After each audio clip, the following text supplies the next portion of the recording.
This was a bit of a different chair. It's a lightweight utility chair. Article says it's assembled with simple notched joints. Again, very small diagram. This is John Walsh's 2013 Logitrace CNC DXF software and drawing table. Here I've got the diagram taped down to the drawing board. I'm showing you here how you define the four corners. This defines your work area.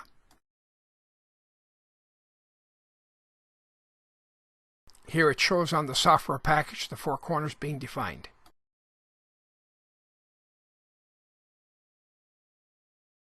This was the back support with 1/8 inch thick. It was kind of a difficult thing to cut out in the CNC machine because it's so thin. I was having a hard time creating tabs. I probably would have been better off to use an 1/8 inch end mill instead of a 1/4 inch end mill. But it held together and cut out just fine.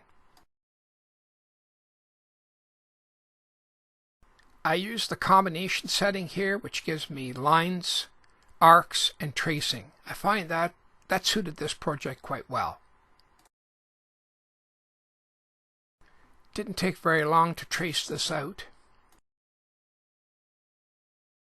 And I always talk about saving your work. I save my work frequently. Then if I mess something up, I just go back and edit that section and redo it.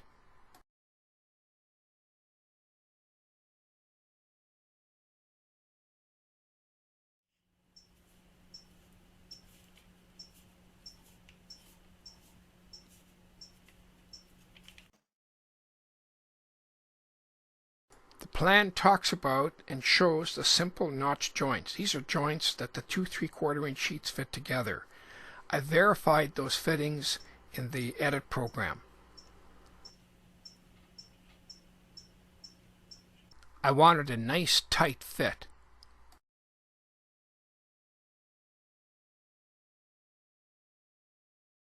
The next tracing out is the spine, and it's got 3 simple notched joints. Again, I always mention the cordless pen. I like the cordless pen. It really gives me flexibility to move around and get the best trace and also see what I'm tracing.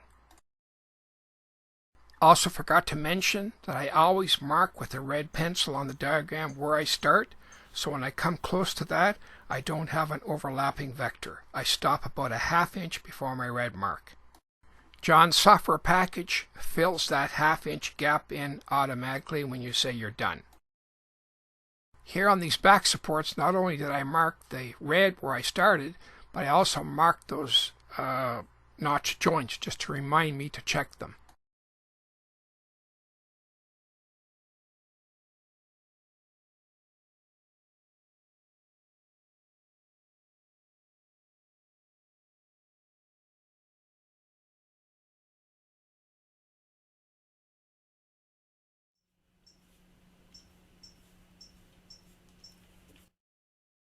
Again, save your file frequently, or files. Here I put all the parts into a node edit program. I checked all the vector qualities, make sure they're all closed, and I did those notch joint checks. Here I've arranged all the parts. I've nested them to get the best cut out of the smallest part of that 4x8 sheet.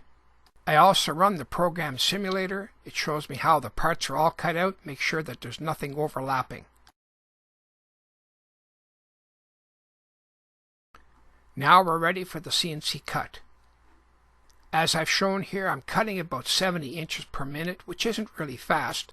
I'm using a 1/4 inch end mill and about 19,000 RPM on the router.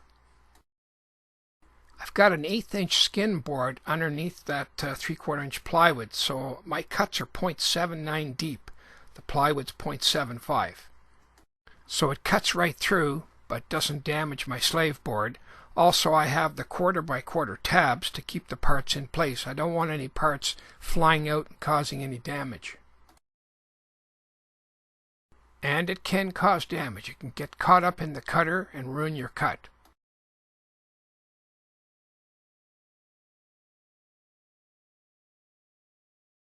It didn't take very long to do the cut. This is how the sheet looked after the cut. Well, the chair's done, sanded, finished. I've got one coat of finish on it. Looks good. It actually feels good to sit on it. It's really, really light. I guess that's why the article calls it a lightweight utility chair.